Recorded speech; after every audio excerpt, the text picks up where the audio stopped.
What's up, family? This is Locker Room Beef Podcast. I am joined today by my wonderful fellow family member, the Philly guy, Nick. How are you? Doing great, Kev. How about yourself? Pretty good. Definitely want to get into some basketball talk. Some interesting stuff has been going on the past week or so. I kind of just want to run through some of these topics and get your take on it. I also want to bring up at some point, or we can just talk about it now when we do that. Obviously you're the Philly guy, and it's kind of been, I don't say set in stone, but you can see which rookies just off their first year started doing quite well and which ones not so much. Obviously probably the biggest storyline as far as rookies go is that Markelle has had very little time playing, and that his timetable is very up in the air. I want to get your take on just like how this entire season has gone from a Markelle standpoint. Are you disappointed? Do you still trust the process 1,000%, or is it 999? First off, the biggest rookie storyline of 2017-18 is Ben Simmons is better than most NBA players already. Okay, yes, but that was that is the biggest storyline. That's the one. Yes, that is the biggest one. You're right. I think, but the one that was definitely most surprising, because I think Ben Simmons had the potential to do that, and we all knew it. I think the most surprising that Markelle can't find the court, and that he has literally lost the ability to learn how to play basketball.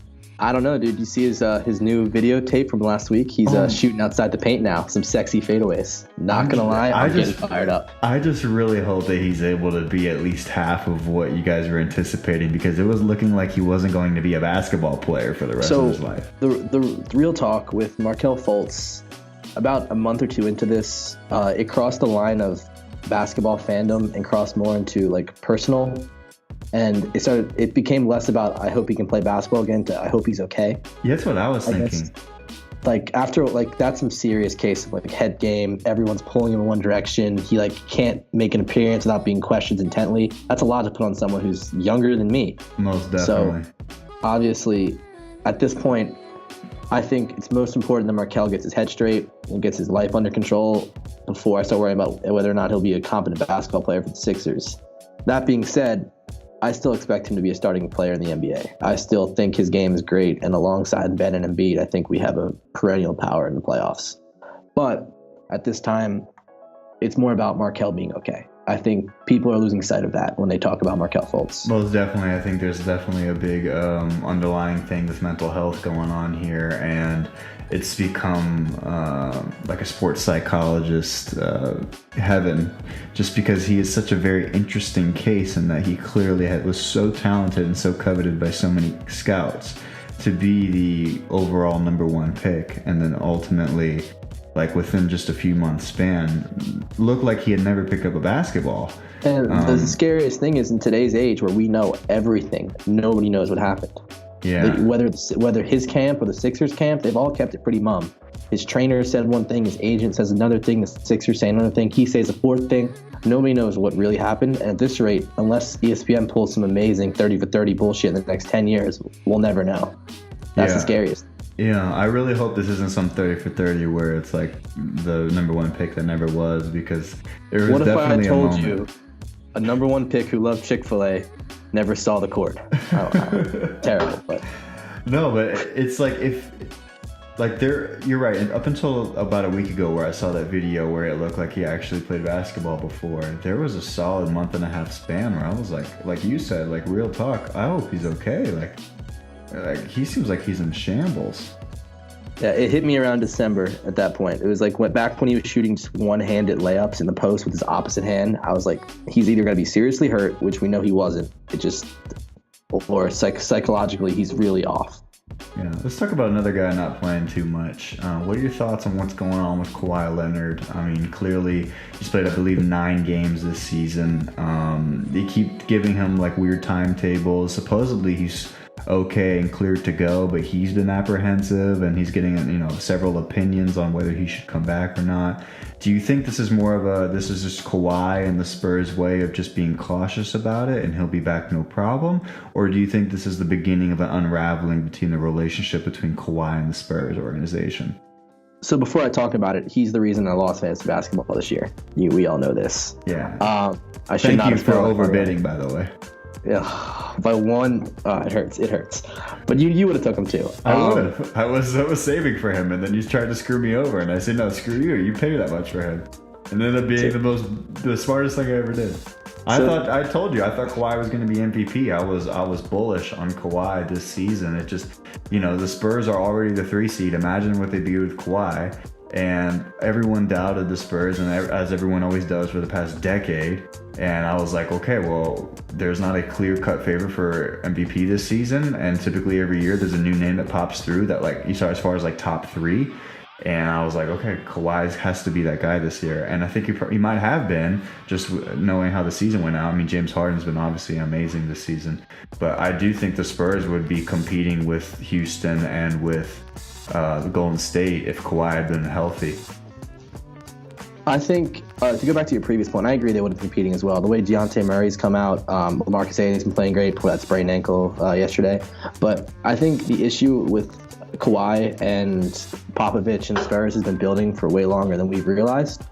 Because I saw some reports coming out, The Ringer, ESPN, they've been saying that Kawhi is angry that they misdiagnosed him in the beginning and that it could have possibly cost him some serious career damage to his leg because of the way they handled his injury. And then the way they tried to push him back upset him, and he wanted to take proper time. So now that they've cleared him, I think Kawhi is a little bitter and wants to make sure he's 100% healthy. And it's almost in the sense like he doesn't care how the Spurs do this year because this whole year has been lost to him because of the way they handled his situation.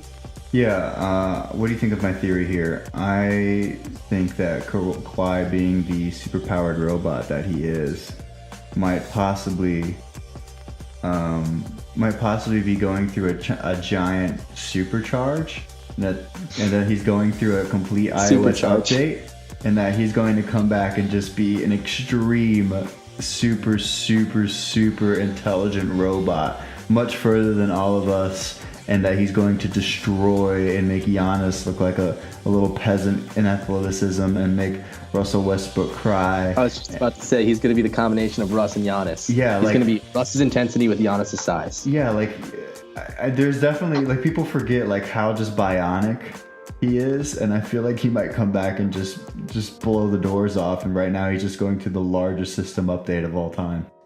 Oh, my God. That would be the most terrifying San Antonio thing I've ever heard. But at this point, I'm probably 70-30 that this is the end, not 30% supercharged iOS 11 Kawhi Leonard's about to pop out. Yeah. But honestly, I've been wrong before, and I take anything that happens in San Antonio with, it's just a guessing game. Yeah. Honestly. I want to ask you about, obviously we have about 20 plus games left into the season. Until the Sixers win the 4th seed? That's what I want to bring up. We made a bet too. Yeah, we made a bet. Nick and I made a bet that I thought Philly would not have a 500 record, and he thought they would, and so we just made a $15 bet. I won't forget it. And right now it looks like you're on pace to win the bet. That's true. And home court advantage in the first round. Could be. So I want to ask you, pull up the seedings if you can, or I'll do the same. I know. How do you see them changing? What do you see changing? I want to see if we agree on some things and what we disagree on. I want to go both East and West and just give them both a couple of minutes. You want to start in the East then? Yeah, I can tell you. So I think it's going to go 1, 2, 3 aren't going to change. It's going to be Toronto, Boston, Cleveland. Okay. Philadelphia at the 4. Wizards at the 5, 6 will be the Bucks, 7 is the Pacers, 8 is the Heat. That's what you think it'll be? That's what I think it'll be. Sixers have the easiest schedule left in the NBA, and the Wizards are going to get John Wall back. Those two are going to separate from the Bucks and the Pacers, and then the Heat are just kind of a few steps back. Dwayne Wade can't keep them on the shoulders for that long. And then Detroit has been playing average basketball since they got Blake, and average basketball 3 games back of Miami is not going to get you into the playoffs. Yeah, but I sort of think Miami has been so inconsistent that I could see the storyline of Blake Griffin ultimately. Because when Blake Griffin first was there, they won their first 5 games, and then they went on a 3-game skid. I wonder if over the next 20 games, I see the combination of Drummond and Blake actually serving quite well. But Reggie Jackson's coming back, and Reggie Jackson's been an awful basketball player for them. Well, that's a really negative way to look at it. I look at it as they're about to get their starting point guard back. And the point guard that they played better with on the bench. That's all I can say. Well, maybe. I'm just saying I could definitely see a scenario where Detroit's the 8th seed, but I mostly agree with you on the other. I could see the Celtics also being the 1st seed. I think they definitely have gone through about like a 10-game skid starting before the All-Star break. But overall, I just don't think they've been deep very enough. consistent. I don't think they're deep enough, and I think they got out to such a hot start because of how well they were shooting the ball. Like, Tatum was hitting 50% of his threes up until halfway through the season. Yeah, it's all regressing back to the means. So I think they're going to play pretty well and hold on to the 2 seed, but I don't see them jumping past a 10 deep Toronto team right now in the standings, even though it's only 3 games apart. Okay, let's talk about Toronto. Do you give them any shot at making real noise in the Eastern Conference? Well, I think this year they can win the East. I think any of the top 3 teams can win the East this year. 4 if I'm really a Sixers homer, but I think the top 3 teams can win the East.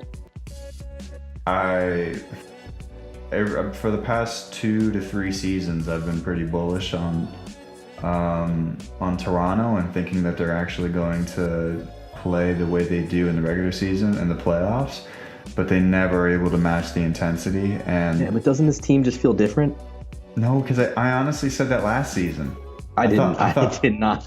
I thought last season was the year. I'm so happy I didn't really have my podcast up and running last season, because if I did, I would have definitely been on the pod on the record saying that Toronto will be the Eastern Conference champions.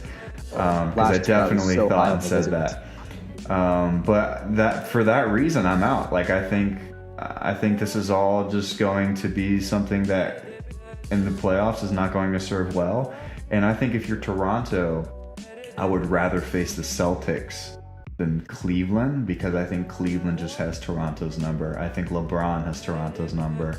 I'm about to say, when you say Cleveland has Toronto's number, it's only LeBron. That team has completely been overhauled. Correct. I just think LeBron, like, the most telling thing I've ever seen before was last season when Toronto was swept by Cleveland. DeMar DeRozan and Kyle Lowry are sitting on the podium and asked about how to stop LeBron, and DeMar was like, he literally says, I have no idea. If you have any ideas, just let me know. Yeah, but they got Og. I think Og I can't say his worst name, but the rookie on their team, I think he could be a much better defender on LeBron this year than saying put Ibaka on him. Who would you have guard LeBron in the starting 5 then? Ibaka? No, I'm just saying you're not going to guard LeBron. Like, for me, you got to fight fire with fire, and unfortunately, I think Kyle Lowry, comes up short in many playoff appearances. I love DeMar DeRozan's game. He's finally expanding out into the 3-point line, although I think he should be improved there. But I've always been, like I said, I'm a little bit of a fan of Toronto, so I think that's a little bit of bias there. Drake. But I think ultimately I'm going to stick to my guns. And say that I don't think they're going to do anything in the Eastern Conference. I honestly could see them being, like, if they got the 1 seed, I could see them being a potential upset for 8 versus 1. Like, I think Miami Heat or the Detroit Pistons, you think could beat this Toronto team? Correct. No. I was going to actually bring up the point. If the seedings I predicted, the 1 through 8 I said, in that scenario, Cleveland, if they finish the 3 seed, has to go through Milwaukee, then Boston, and then they get Toronto. Toronto, meanwhile, would get the Miami Heat team that is not good, or a Pistons team that is not good, and then get the winner of a ugly Sixers-Wizards series where they're going to just beat the shit out of each other. Yeah, that's one team's going to be well rested. If that Sixers-Wizards series happens, that's going to be a very intriguing playoff series. I really hope low-key Wizards fan. You know how much I love John Wall and Bradley Beal. I know. I really low-key hope that the playoffs are just better this season. I mean, last season, I wrote an article about this a while ago, but last season there was like 100+ games in the playoffs, and I literally think 15 of them were within like a couple scoring possessions. The only series worth watching was Boston-Washington, and that was one of my favorite series I've ever watched. Yeah, I'll never forget that one either. You know why? Why? Because John Wall began in the game 6, goes on the scorer's table and said, "This is my house." When he loses game 7, dude, you have to get your numbers straight. He goes like 0 for 11 in the 4th quarter. Oh my gosh, you have to be able to time your celebrations, buddy. I love you, but remember, Game 7 you do that, not Game 6. Love him. Don't love his outfit though. Did you see the shit he's been wearing recently on the sidelines? Yeah, he's really into sunglasses indoors. Oh, all black too. Oh, it's bad. Let's go west. What are your thoughts on the west? Well, I think Houston obviously is going to finish at the top. Obviously. Golden State too. They're 31-1 with their starting 3 guys. Okay, but I looked up a stat the other day that Houston has, I believe, the 15th or 16th hardest schedule remaining, and Golden State has the easiest. But like I just don't see Houston dropping more than 2 games the West this way. Is that crazy? That is crazy. 2 games. I think they're really hungry. I think they know they need the 1 seed, where Golden State thinks they can do anything, and they're going to like rest their players towards the end, whereas Houston is going to go full force for that 1 seed. And the way that Chris Paul, Clint Capella, and James Harden are playing together, I see them going like 20-2 down the stretch. Can we make a little friendly bet on that? That they go 20-2, or that they finish number 1? No, that Houston loses. I think Houston will lose more than 2 games. I'm not going to take that bet. I think they'll finish the 1 seed, but I won't take that bet. Well, I do think Houston could finish 1 seed, but if I had to predict, I would say Golden State just because of ease of schedule. 15th hardest in the NBA is not that hard when there's only 14 relevant teams. That's a good point. Yeah, I just think that having the easiest schedule also, what does that tell you? You got to be playing those. You mean the Sixers schedule? It is the easiest. Sixers are the easiest schedule left. It's amazing. What do you think of as far as like 3 through 8? It starts to get really interesting once you get to that 4th seed. With LaMarcus A going down, I think that, and with Jimmy Butler going down, I think the 3 seed is going to end up with Oklahoma City. I don't think that's too crazy. I think they play okay. I think 4 is going to be San Antonio. 5 is going to be Minnesota, and then it's just 6 probably going to go Portland. I don't like Denver at all. I'm probably going to go Portland, New Orleans, Utah. I definitely think Denver will get in. I just don't like. I think it's more of a personal thing that the Denver team bores me, and of those 8 teams, are the team I want to see in the least. I want to see Anthony Davis in. I want to see Donovan Mitchell in. You know how much I love the Jazz. You know I want to see Damian Lillard and CJ McCollum in. I just want that. I definitely think Portland gets in. I think Denver gets in. I'd like to see if Utah can stay consistent with this winning streak they're going through. I'd like to see if Donovan, because they're really relying a lot on Donovan Mitchell and Rudy Gobert. It's a 2-man team. It's really interesting, to watch. And I think Quinn Snyder is a great coach. I think that's a very, very big variable. I could see Utah making it. I don't think the Spurs are going to slide. They really don't rely on their players. They rely on the system. And I've been so impressed with how they've been able to do this season. The Spurs lost last night to just the Anthony Davis. I know. I don't see how the Pelicans make it either. I was on record saying that I think the Pelicans have a top 7 starting lineup when Boogie Cousins was in the NBA, but I just don't think they're very well coached. But Emeka Okafor looks good playing next to Anthony Davis. When Anthony Davis is dropping, he's averaging 35, Emeka 12. Emeka's starting right now. What is this, freaking 2008? It's 2004 at this rate, dude. Emeka Okafor, I honestly thought that guy retired 8 years ago. It's because Anthony Davis hates playing center. He needs another big body next to him, so he can extend his range. Anthony he can Davis, drive. If he played center, would be the greatest center in the NBA. He's built to be a center in this NBA. He's very much like Joel Embiid, where he likes to shoot the ball from outside. He likes to drive in. He likes the ball in his hand. He's got freaking 45 pounds on him. I don't know, man. I just think that the way Anthony Davis plays, it's good to have another tall guy with him, because Anthony likes to switch between being up top, being high, or switching down into the block. And they've looked great with Emeka Okafor. I can't believe I'm saying that, but it's not Emeka. It's just another tall guy doing it. And then you got Mirotic, and you got Giroux, and you got Rondo's playing well. Etienne Moore's hitting shots. I think this team can get in. Let's switch gears a little bit. I want to tell you a story that happened last night, actually. Story time. So, story time with your host, Kevin Fedor. So, we pay extra for this, folks. You really don't. So I was in my room yesterday. One of my roommates, you know who he is, family, Brandon Lasher. P-Dog. We were kind of like keeping track on notifications with how the Magic were doing against the Raptors. So that's the best team in the East versus one of the worst. And I have really gone full Nick Lanaba mode of 3 years ago, which is I am in complete tank mode. I literally feel like butterflies. Story. I literally feel like butterflies in my stomach. Go on. So the big difference between me in that time and you is you have blind faith in an ownership group that sucks, and I had Sam Hinkie. So I think you're a little bit more irrational than I am. Just gonna throw that out there. No comment. No comment to that. But I'm just gonna say that I am super happy that the Magic cannot find ways to win games. And I genuinely hope that they lose every single game for the rest of the season. And I break the mean record that. for losses straight. I really want us to. I want us to literally lose our next 22 games or whatever. Like, I would be so happy. And the thing is, that's what we're going to have to do, because if you look at the standings, there's 6 or 7 teams that all have the same win total.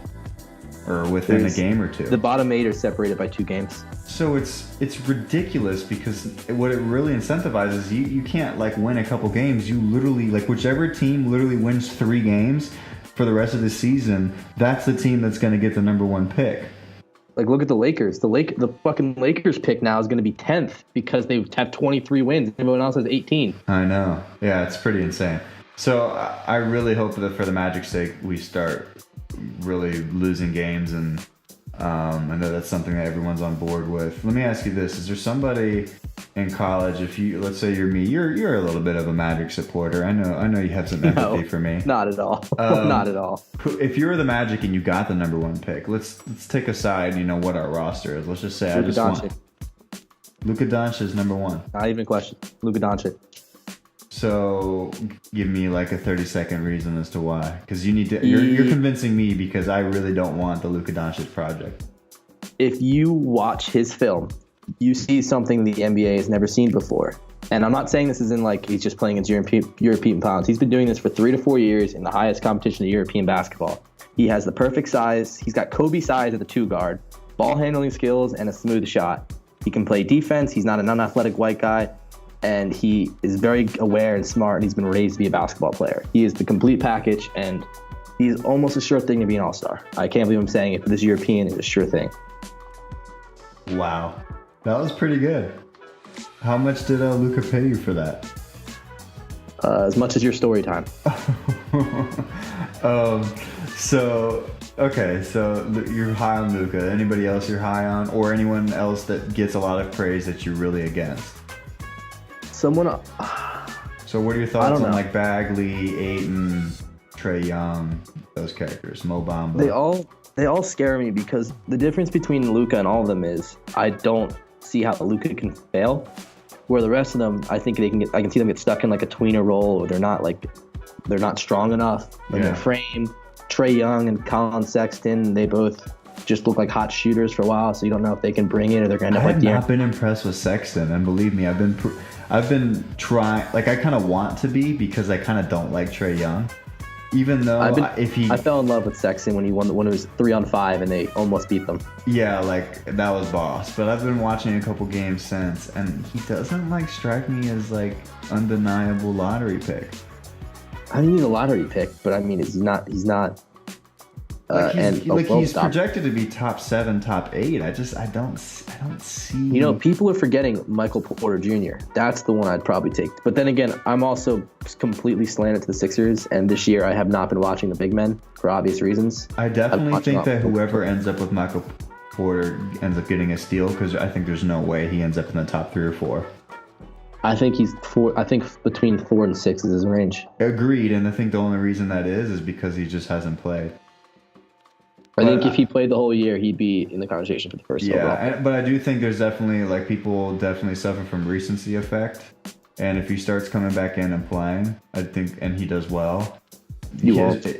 It's not worth it. He has enough aura and mystique that it's more risky to go in and play and not play well and rush back than to I agree, but tell an athlete that loves the game that he's not going to play for the college that he chose. I mean, he also chose an obscure college, which really means like his Like he definitely had every intention to go play. He chose that school because his father went there. Exactly. His father was coaching there. Right. So I think he definitely he could have chose Kentucky or Duke or just somewhere to be a funnel into the NBA. But I think he chose a place that he could actually lay down some some roots in the sense of being able to show his basketball ability to the world and share that ability with his father. But I think I'd be surprised if he ends up really playing 0 games, even though I think personally I agree with you, that's the smartest career decision. A brand like Michael Porter Jr., I believe, and the people around him are not short-sighted enough to rush him back on the court. I think that they have the end game in mind and his best interest long-term because there's no money in playing at this early. I don't expect to see Michael Porter Jr. play in a basketball game in college. What are your thoughts on Deandre Ayton? Haven't watched many games, not watching many West Coast basketball. I heard he's great, but I know he's got a little bit of a tweener status with him of the modern 4 or 5, which is a weird tweener spot now.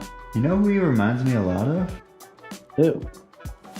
Joel Embiid. Oh, come on. I'm serious. He just doesn't Joel's got 40 pounds on him? No, DeAndre Ayton's a man, brother. DeAndre Ayton 7'3", 240? Not 7'3", chill, neither is Joel. Joel is 7'3". That's freaking insane. Yeah, You're counting the fro. No, he kept growing after college. He was terrifying. The only thing we could do when he was hurt was count how much taller he was getting. He was drafted at 7'1", he's 7'3". That's when you know your team is young.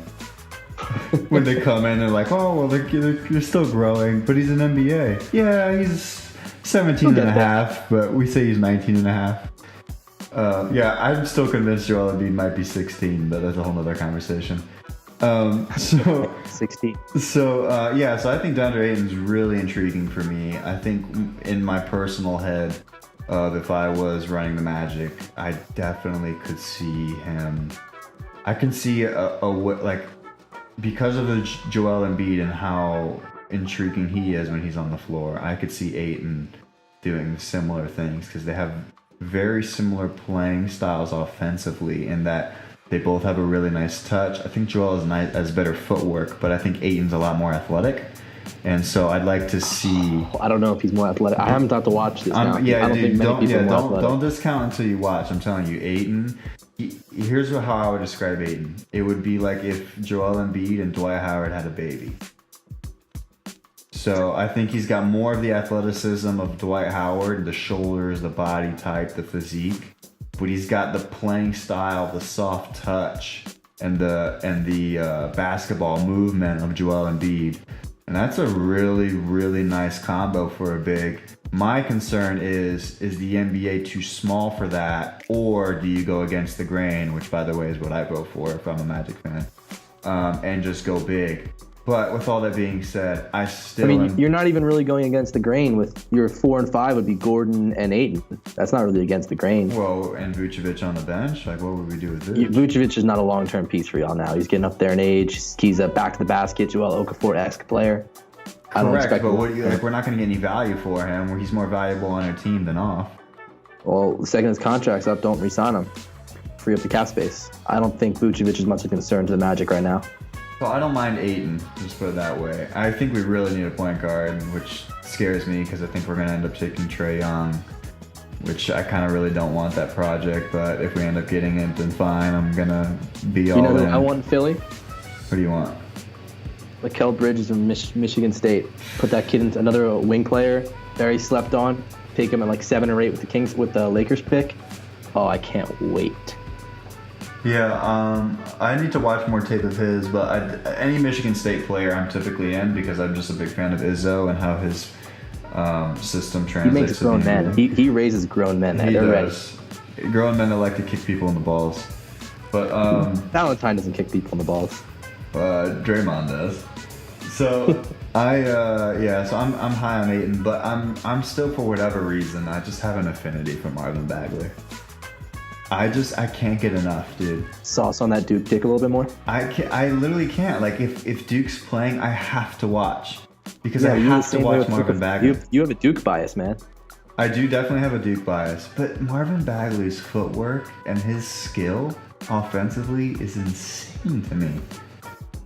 he's in like I don't see, like you were talking about, like each player has, besides for you, Luka, has a opportunity to be a bust or a failure. The way I see that maybe for Bagley is because if he came in 8 years ago, he's definitely too slim for his position. But he is so skilled offensively that I could see him being a more skilled offensively Anthony Davis. I just don't think he's got. Yeah, a more offensive Anthony Davis. I don't think he's got the. I think he's got the defensive potential. I don't think he's got the defensive ambition that Anthony Davis has always had. But I think Marvin Bagley offensively can be better than Anthony Davis, who has been dropping 50 points on the regular recently. Damn, that's high praise. So then who do you take one? Between Doncic, Bagley, Ayton, Porter? It's so hard. Am I the Magic? Because I think best player available. It's so difficult for me because I think I typically think every year that the number one pick is pretty obvious. I don't think that's the case this year. I think that the top 4 or 5 picks all have a good chance of being the better pick. Which is why I'm not too concerned if the Magic don't get number 1. I just want us to get in the top 4. What if the Magic end up 8? If that happens, I'm going to cry so much. But you know what? Honestly, off my gut right now, after profiling each of those guys, although my favorite would be for us to get Bagley at like the 4th position, I could see us taking Ayton at like 2nd or 3rd, and I would be probably most happy with that because I see him, of all of them, maybe being the most franchise-worthy guy.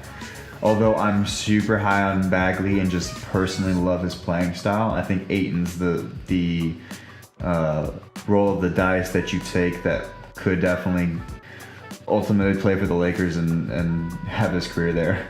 Just because the Magic, if he's any good, he'll end up being a great MVP possible candidate, and then he'll go to the Lakers. But I would love that 7-year stint. Oh my God.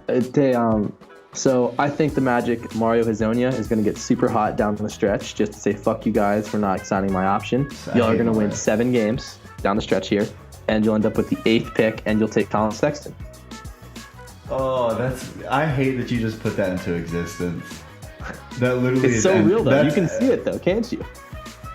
All right, I was going to comment on that, but I don't want to talk about that possibility at all. Let's go back to Ayton for a second. Just wrap it up here. What were your thoughts on the news coming out of Ayton and his family getting wired $100,000, Sean Miller being a part of that ordeal, Arizona and the rest of the FBI looking into these giant programs, Duke, Kentucky, North Carolina, so on and so forth? We know college athletes have been paid, and there's been a lot of under the table crap going on. Do you foresee this being a big issue? Is it like whatever, it's been happening?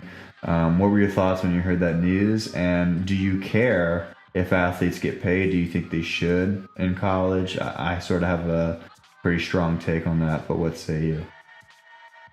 All I can say is shame on the NCAA.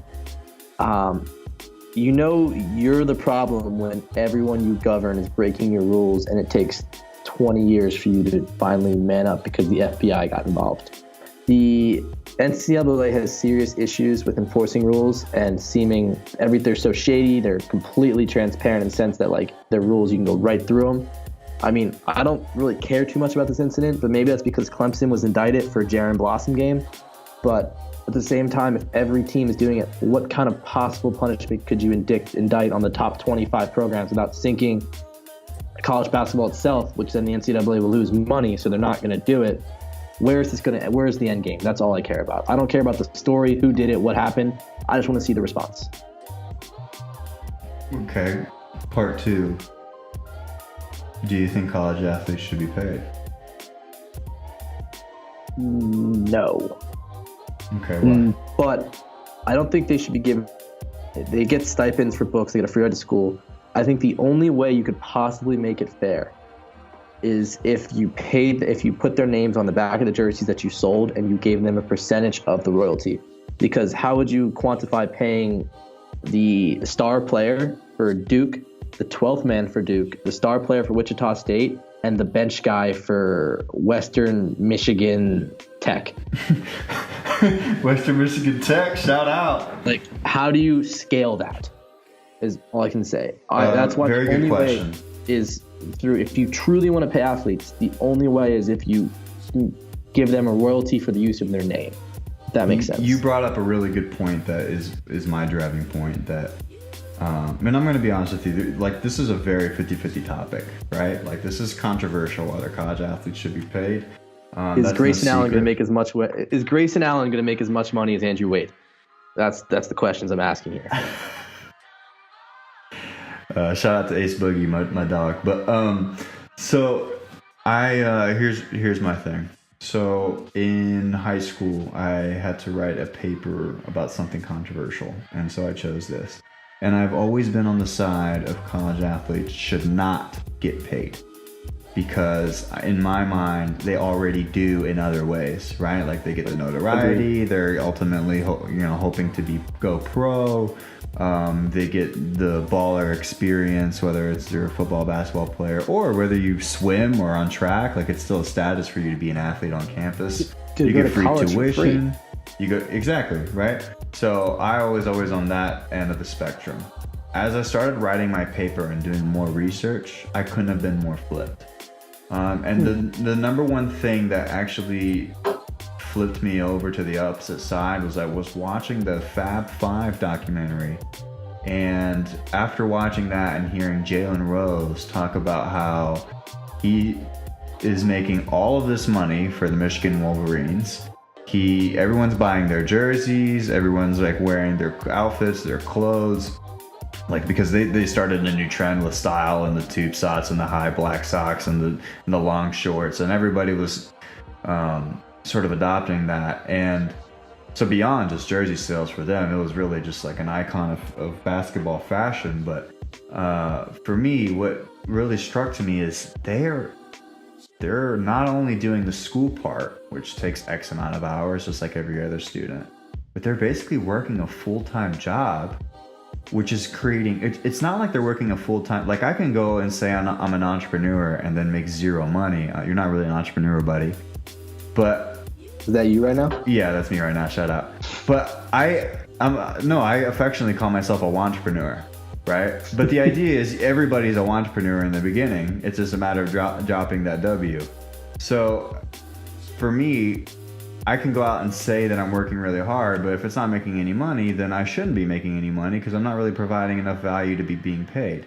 But they are providing obscene amount of value because their life's work of their basketball product is ultimately creating millions of dollars in revenue for their school, whether it's basketball or football or whatever. Now, where the gray area is for me, which is what I wanted to bring up with what you said, is how to do the payment process, because I empathize with, look, I personally think and I'm biased because these are the sports that I cover and watch the most and were a part of in high school, but I personally think that basketball and football should, no question, have payment structures for their players, because they are both creating millions of dollars, not only for the NCAA, which is a whole nother thing, which, like you said, they're just, shame on them, but for the universities. And the fact that if I'm a college athlete, I can't go buy a pizza or a new pair of shoes like every other college kid has the opportunity to if they work at frickin' Verizon or a hostess at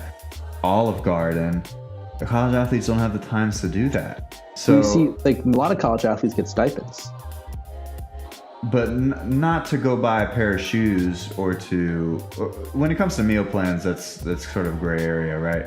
But as far as like, if I'm a college athlete, I'm already delivering probably over 40 hours if you account traveling, game time, practice time, you having to go to different, having to study in outside sessions, all these things that athletes have obligations for. To me, it makes absolutely no sense that athletes don't get paid. And don't get me wrong, I don't think athletes should be paid like ridiculous amount of money in college, but I think they should have enough to where if they want, they should be making the same amount that some intramural ref is making on hourly, right? Like, how can the intramural ref be making more money than the star center on the basketball team who's making millions of dollars in revenue for their school? So give them minimum wage for the amount of hours they work for, And then if they're a star and they make the school increase revenue through jersey sales with their name on it, then they should get a royalty on that, and that's how you should balance it. I don't hate that at all. The other thing I would say about that is certain athletes are going to. I don't hate that idea because it goes by, then you're based upon your jersey sales, which is typically based upon your popularity or how good you are. So I don't hate that idea at all. You get what you pay for, right? But for the thing where I think that becomes tricky is, what if you're like a Johnny Manziel? Like Johnny Manziel single-handedly, like anybody that was going to Texas A&M games during that time was wearing Manziel stuff, and that kid was already came from money. So I think the NCAA would not have a good look, because that kid probably, even if he made like a couple percent of his jersey sales, would probably be arguably a millionaire during his Texas A&M. But then you'd argue he deserves it. Look at the fame that Texas A&M got and the revenue that he increased. I totally get it, and I would rather that be the issue than them be making zero. Yeah, if you want to go down the road of athletes being paid, you have to deal with wealthy athletes coming from money getting paid more than a poorer kid who's not as good. You just have to deal with it, for real. There is no perfect answer to this question. Correct. The one solution I came up with in high school in my paper when I finished it, which I'm not sure if I love the solution anymore, but I'd like to hear your take on it real quick, which was the same way that you get X amount of scholarships every year. So let's say I'm the Kentucky basketball program and I'm allotted 5 scholarships for this new season.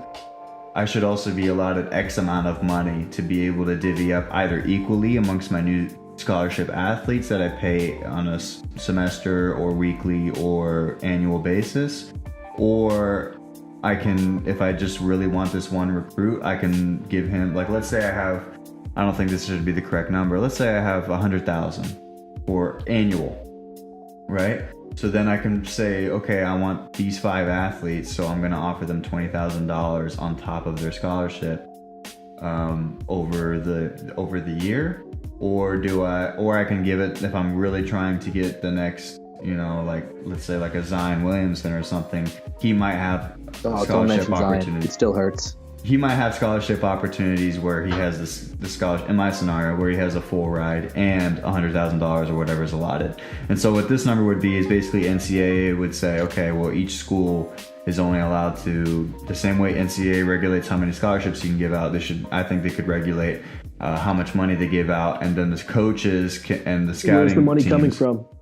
Where's the money coming from? Is it coming from the school or the NCAA? I think either way it doesn't matter. If it comes from the school, a lot of schools would have to cut other programs to balance out the costs of that money being allotted to their players. If it came from I'd probably say the NCAA, because they have so much freaking money anyways, and the reality is they're making enough revenue for them to, like, that would be peanuts to them. I mean, the NCAA is like $1 billion organization. Yeah, it's hard to tell a billionaire to stop making billions and give a little bit away. Yes and no. I mean, look, ultimately, if that's the cure to their cancer of people having, we started off this conversation with, it's a very 50-50 topic. I'm starting to notice that it's a lot more 60-40. I think a lot more people are in favor of college athletes being paid now than just a year or two ago.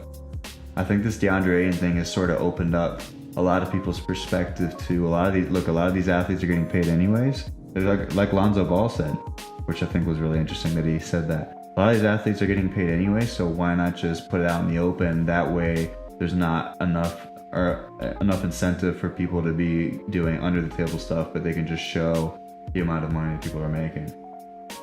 I mean, it makes sense. It could work. There's a lot of growing pains and details to iron out. I probably lean more towards athletes should not be paid, but at the same time, I can see that if a proper solution is handed out that is fair for all organizations, doesn't create a clear top and bottom, then I'm all for it. But the NCAA is a money-making, revenue-based empire, and don't expect them to create laws that will limit their income. Well said. If you guys haven't done so already, please go follow us at Locker Room Beef on Instagram and Twitter. We're also on Facebook. Go check out our YouTube content that we're coming out with on a pretty regular basis. And also lockerroombeef.com, where we have articles in the hub of everything else that we offer. Thank you so much, Nick, for joining me on this basketball pod. I was happy to hear a little bit about your take on Markelle. I was really interested to see what you had to say on that. Wishing everybody the best, and talk to you soon. Trust the process. Peace.